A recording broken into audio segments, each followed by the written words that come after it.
இந்த விடுதலையை வந்து உங்களை மாதிரியே நான் ரொம்ப ஆவலோடு எதிர்பார்த்துக்கிட்டு இருக்கேன். ஏன்னா நான் தான் முதல்ல பார்ப்பேன். எனக்கு அப்புறம் தான் நீங்கள் தான் பார்க்க முடியும். நான் தானே முதல் ரசிகன். எனக்கு தானே முதல்ல போட்டு காட்டுறீங்க. இப்போ நீங்களே பார்க்கறதுக்காக படம் எடுக்கிறீங்க இல்லை, எல்லாரும் பார்க்கறதுக்கு தான் படம் எடுத்துருக்காரு. இந்த படத்தை ரொம்ப ஆவலோடு எதிர்பார்த்துக்கேன்.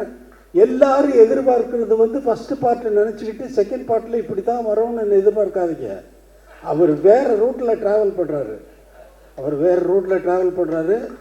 அது நான் ஒரு மாதிரி இமேஜின் பண்ணிவிட்டு நான் என்னென்னமோ பேத்திக்கிட்டு இருந்தேன் அவரோட ரொம்ப. ஆனால் அதெல்லாம் மீறி வந்து ஒரு நல்ல ஒரு வெற்றி படமாக வந்து இதை வந்து ஆக்கணும். இந்த படம் வந்து நல்ல வெற்றி அடையணும். ஏன்னா அவ்வளவு உழைப்பு இருக்குது. இவ்வளவு பேரை நல்லா உழைச்சிருக்காங்க. ராஜீவ் மேனன் சாரை பார்த்தா அவர் யாருன்னு கேட்டேன். எனக்கு தெரியாது, நான் பார்த்ததில்லை.